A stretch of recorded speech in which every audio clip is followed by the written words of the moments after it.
मी सत्यवादी सोबत वैजनाथ सुरेशे धाराशिव या ठिकाणी पोलीस अधीक्षक कार्यालय या ठिकाणी मातंग समाजाच्या वतीने या ठिकाणी सर्व समाजाच्या वतीने सर्व समाज बांधव या ठिकाणी अनेक संघटना अनेक या ठिकाणचे जे संघटनेचे कार्यकर्ते नेते हे या ठिकाणी उपस्थित झालेले आहेत।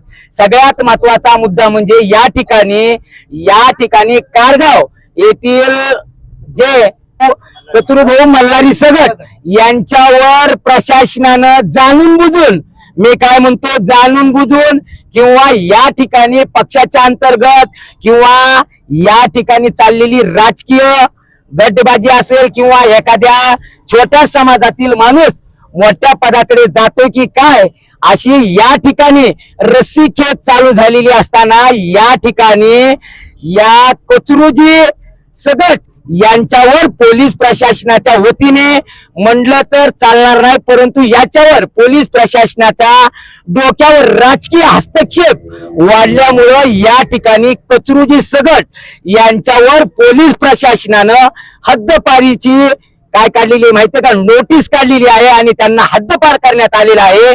तर या ठिकाणी पोलीस अधीक्षक या ठिकाणी म्हणजे आपल्या समाजातील सर्व जातीय बांधव आणि मातंग समाजाच्या प्रत्येक समाज संघटनेतील सर्व नेते कार्यकर्ते आणि सर्वजण उपस्थित झालेले आहेत। तर आपण जाणून घेऊया की या ठिकाणी कचरू मल्हारी सगट यांच्यावर कशामुळे अन्याय झालेला आहे। तर काय वाटते सर तुम्हाला याच्याबद्दल? मला असं वाटतं ही खोटे गुन्हे दाखल केलेले आहेत आणि ते जे गुन्हे दाखल केलेत ते जे अधिकारी असतील ते जो बी अधिकारी असतील आणि याच्यामध्ये राजकीय वाटा मला जास्त दिसते याच्यामध्ये। म्हणजे हे षडयंत्र आहे की आमच्या मातंग समाजामधला एखादा युवक पुढे जात असेल राजकारणामध्ये तर हे पाबंदी आम्ही म्हणायचं मातंग समाजावर अन्याय झाला। आता अन्याय असा नाही तर अन्याय या माध्यमातून चालू आहे। कारण का आमचे युवक राजकारणामध्ये पाऊल टाकू नये, राजकारणामध्ये पुढे जाऊ नये, मातंग समाज पुढे येऊ नये यामुळे हे खोटे गुन्हे दाखल झाले आहेत। याच्यामध्ये राजकीय जी षडयंत्र जी आहे मी आज तुमच्या मीडियाच्या माध्यमातून सांगतो की हे कुठेतरी थांबलं पाहिजे। नसतं एकटं कचरू सगटच नाही, मातंग समाजामध्ये प्रत्येक कचरू सगट उद्या रस्त्यावर उतरेल हे आपल्या मीडियाच्या माध्यमातून मी इशारा देत आहे।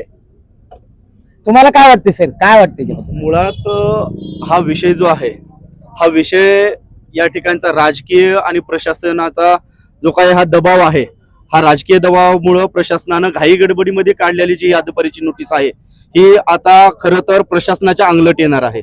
मी प्रशासनातल्या पोलीस डिपार्टमेंटमधल्या सगळ्याच अधिकाऱ्यांना तुम्हाला नम्र विनंती करतो की कोणीतरी सांगितलं आणि कोणीतरी काहीतरी म्हणालं किंवा कोणीतरी डोक्यावर हात ठेवलं म्हणून तुम्ही अशा पद्धतीनं वागणूक कुणालाच देऊ नका। कारण ज्या वेळेस कोर्टामध्ये तुम्हाला थांबायची वेळ येईल त्यावेळेस तो राजकीय हात बाजूला जाईल आणि तुम्हाला तुमच्या लेकरा बाळावर रस्त्यावर यायची वेळ हे राजकारणी लोक आणतील। काय कारण आहे याच्यामध्ये हद्दपारीचं नोटीस काढण्याची? कचरू भाऊ का एवढा मोठा गुन्हेगार आहे का? मुळात ज्या गुन्ह्यामध्ये आहे याच्यामध्ये न्यायालयाने निर्दोष त्यांना सोडलेला आहे। ज्या गुन्ह्यामध्ये तुम्ही त्यांना हद्दपारीची नोटीस केलेली आहे त्याच्यामध्ये त्यांनी वकिलाच्या मार्फत सरळ सांगितलेलं आहे की या गुन्ह्याचा आणि माझा संबंधच नाही आहे। ज्या गुन्ह्याचा संबंध नाही त्या गुन्ह्याच्या अंतर्गत तुम्ही जर हद्दपारीची नोटीस काढताय तर पहिला दोषी जर असेल त्या ठिकाणचा PI आहे। त्याच्यानंतर जी चौकशी समिती या ठिकाणी बसली होती त्या चौकशी समितीने याचा अहवाल घेतला का, त्याची शहानिशा केली का, न्यायालयामध्ये याचं माहिती घेतली का आणि तुम्ही काढलात?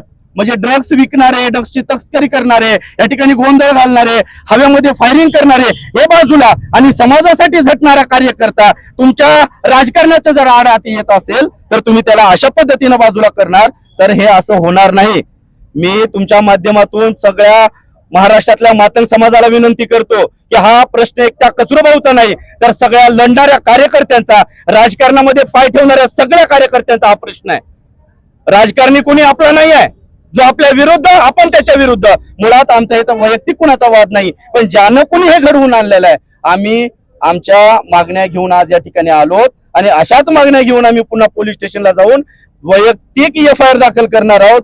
ज्या सोशल मीडियाच्या अकाउंटवरून अशा पद्धतीची ह्याच्या आधीची पोस्ट व्हायरल झाली होती त्याच्यावर कारवाई व्हावी, त्या संबंधित ID वाल्याला जो कोणी व्हिडिओ मध्ये दिसत आहे त्यांना बोलवावं, शहापूरमध्ये कचरूभाऊन निवडणूक लढवली, मग निवडणूक आयोग त्या ठिकाणी होता, त्यांचे कॅमेरे त्या ठिकाणी होते. मग त्यांना जर कुणावर असं वैयक्तिक आक्षेपार्ह बोलत असतील तर जो भाषण करणारा व्यक्ती आहे त्याच्यावर निवडणूक आयोगानं नोटीस काढली का, याचाही विचार केला पाहिजे ना. ती नोटीस निघाली नाही. त्याच्यामध्ये त्यांनी सरळ चॅलेंज केलेलं दिसत आहे की निवडणूक उद्या तुमचा कार्यक्रम करतो.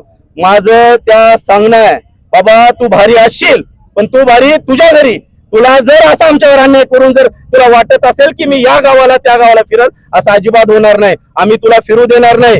शेवटी 5 वर्षानं का होणार तुला आमच्या दारात यायचंय, त्यावेळेसचा विचार कर. ही लढाई कोर्टामध्ये आम्ही लढणारच, न्यायालयीन मार्गाने आम्ही लढणारच. पण जर याच्यामध्ये कुठला प्रशासकीय अधिकारी जर शहाणपणा करत असेल आणि स्वतःच या ठिकाणी जर आमच्यावर म्हणणं लादत असेल तर ते आम्ही लादून घेणार नाही. याच्यामध्ये पूर्ण योग्य ते शेवटपर्यंत आम्ही याच्यामध्ये न्याय लढाई लढू आणि याच्यामध्ये आमचा जो हक्क आहे तो हक्क आम्ही वापस घेऊ. तुम्ही याच्यामध्ये किती लोकांना नोटीस काढली? गेल्या 2 महिन्यामध्ये तुम्ही किती लोकांना हद्दपार केलं? ज्यांच्या विरुद्ध ड्रग्सचे गुन्हे आहेत त्यांना का हद्दपार केलं नाही याचा विचार केला पाहिजे ना. कुठल्या तर राजकीय व्यक्तीने सांगितलं करा ह्याच्या विरुद्ध, असं नाही आहे. मोगलाई नाही आहे. लोकशाहीचं राज्य आहे, आम्हालाही काही तर अधिकार आहेत. त्याच्यामध्ये सरळ सरळ दिसत आहे कुठल्या गुन्ह्याची माहिती आहे, कुठल्या गुन्ह्याच्या अधिकाराखाली त्या व्हिडिओमध्ये सांगितलं की हा अमुक करतो तमुक करतो तमुक करतो. अहो त्याच्या विरोधात कोर्टात जायची आम्हाला आहे ना, मुभा आहे ना. आम्ही तो नक्कीच मार्ग अवलंबू. आणि आता प्रकरण त्याने छेडलंय याचं उत्तर जशास तसं ज्या कोणी राजपुत्रानं पाटील पुत्रानं दिलं असेल त्याला त्या पद्धतीने आम्ही योग्य ते उत्तर देऊ. तुम्हाला काय वाटतं सर, याच्यामध्ये राजकीय हस्तक्षेप असल्यासारखं असं वाटतंय का? या ठिकाणी सगळ्यात महत्वाचं सांगायचं जर झालं तर ड्रग्ज माफियाचं प्रकरण या धाराशिव जिल्ह्यामध्ये या तुळजापूर तालुक्यामध्ये चालू असताना तसेच या ठिकाणी अनेक भूमाफियाच्या वतीनं हवेत गोळीबार झाले. जिल्हा परिषद आणि इतर निवडणुकीच्या वेळेस या ठिकाणी गोळीबार करण्यात आले. अशा वेळेस या ठिकाणी हद्दपारीची नोटीस का करण्यात आली नाही? मग आता बघूया पुढचं मत काय म्हणतात. काय वाटतंय सर? मातंग समाजाचे युवा नेते कचरूभाऊ सगट हा समाजामधला समृद्धीकडे चाललेला एक कार्यकर्ता, एका संघटनेचा, आमच्या लहुजी शक्ती सेनेचा राज्याचा पदाधिकारी. पण इथली जी व्यवस्था आहे या व्यवस्थेला मातंग समाज समृद्ध झालेला बघवत नसल्यामुळं आपण सर्वजण जे बोलत आहात की याने केलं त्याने केलं, माझा आक्षेप पूर्ण व्यवस्थेवरच आहे. इथल्या सत्ताधाऱ्यांवर जास्त आहे, त्याच्यापेक्षा जास्त माझा आक्षेप विरोधकांवर आहे. त्याचं कारण असं आहे की जर सत्ताधारी आम्हाला जुमानत नसतील तर कमीत कमी विरोधकांनी तरी त्याचा आवाज उठवला पाहिजे. या ठिकाणचे जे लोकप्रतिनिधी आहेत त्या लोकप्रतिनिधींनी विरोधातल्या आणि सत्तेतल्या दोन्हींनी आतापर्यंत या गोष्टीवर बोलतं होणं अपेक्षित होतं. कारण कचरूभाऊचा विषय हा का पुरता तुळजापूर पुरता मर्यादित राहिलेला नसून कालपासून त्याचा वनवा संपूर्ण महाराष्ट्रामध्ये पेटलेला आहे. इथली जी राजकीय व्यवस्था आहे ती अत्यंत उदासीन आहे.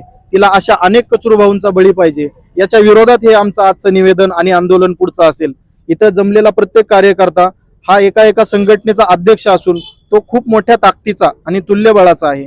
त्याच्यामुळे मी प्रशासनाला या ठिकाणी निवेदन देतानाही सांगितलेलं आहे की आज शांततेत निवेदन देत आहोत, उद्या या शांततेची क्रांती कधी होईल ते तुम्हाला कळणार नाही. आणि याचा उद्रेक ज्यावेळेस रस्त्यावर येईल त्यावेळेस आपल्या खात्याच्या ज्या गोपनीय अहवाल आहेत त्याबद्दल आपण माहिती घ्या की ज्या वेळेस मातंग समाजानं उद्रेक केलाय त्यावेळेस खूप मोठं नुकसान झालेलं आहे. आणि जर ते नुकसान टाळायचं असेल तर इथले जे DYSP आहेत ज्यांनी अशा खोट्या प्रकारे कचरूभाऊवर कार्यवाही केलेली आहे त्यांच्यावर सगळ्यात पहिलं कडक कार्यवाही होणं अपेक्षित असून जर कुठला राजकीय नेता याच्यामध्ये अपेक्षित असेल, जर कुठला राजकीय नेता याच्यामध्ये हस्तक्षेपही करत असेल तर त्या प्रशासकीय अधिकाऱ्याची ती ड्युटी नाहीये ना की त्या राजकीय व्यक्तीनं तुम्हाला काय सांगितलं तर ते तुम्ही लगेच ऐकायचंय. तुम्ही तुमचं काम चोख बजावत नसून तुमचा विरोध हा एका कचरूला नसून संपूर्ण मातंग समाजाला आहे की मातंग समाजामध्ये कुठलाही व्यक्ती आर्थिक, शैक्षणिक आणि सामाजिक समृद्ध जर होत असेल तर त्याला टार्गेट करण्याच्या हेतून हे खूप मोठं षडयंत्र रचलेलं असून याचा पहिला बळी हा कचरूभाऊ आहे असं आम्हाला वाटतं.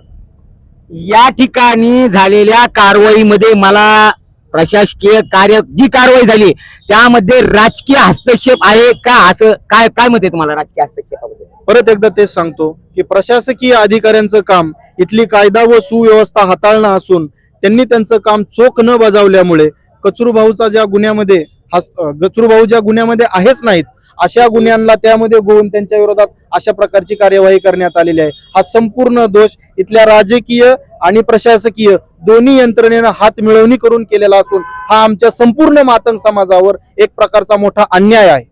तुम्हाला राजकीय नेत्यांचं जे या शासकीय प्रशासकीय लोकांना पाठबळ लागले त्याच्यापैकी असा कुणावर तुम्हाला हे आहे की सदरील त्यांच्या हस्तक्षेपामुळे या ठिकाणी कचरू भाऊ यांच्यावर गुन्हा दाखल झालेला आहे?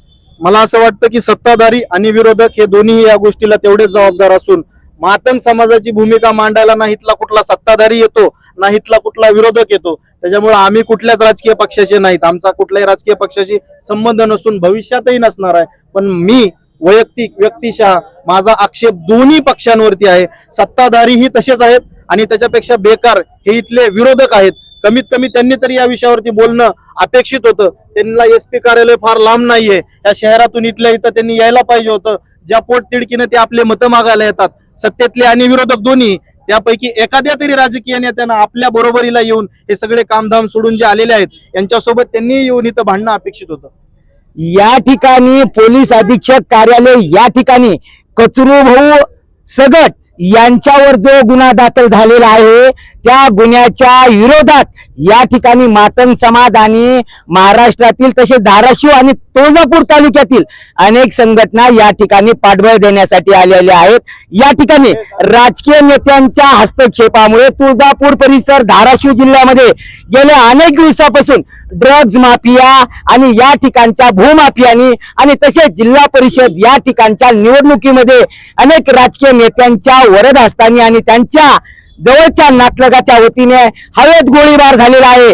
बंदुकाच्या या ठिकाणी कमीत कमी 150 ते 160 बंदुकी विक्री करण्यात आलेल्या असताना या बंदुकी विक्री धारकावर अद्यापर्यंत कुठल्याही प्रकारचे गुन्हे दाखल झालेले नाहीत. गोळीबार करणाऱ्यावर गुन्हे दाखल झालेले नाहीत आणि हवेत गोळीबार करणाऱ्यापेक्षा कचरू भाऊ सगट सारख्या एखाद्या सर्वसामान्य मातंग समाजातील व्यक्तीने जिल्हा परिषदची निवडणूक लढवली काय, या ठिकाणी राजकीय नेत्यांच्या पोटामध्ये गोळा आल्यासारखं झालं की काय असं मला म्हणायचंय. कारण पुन्हा या ठिकाणी अल्पसंख्याक प्रमाणे असणाऱ्या या मातंग समाजाच्या कचरू भाऊ सगट यांच्यावर झालेल्या अन्यायाला वाचा फुटेल की काय. अख्खा महाराष्ट्र आणि महाराष्ट्रातील सर्व मातंग समाज कचरू भाऊ सगट यांच्या सोबत आहे. मी सत्यवादी सोबत वैजनाथ सुरोशे, कॅमेरामन सागर धाराशिव.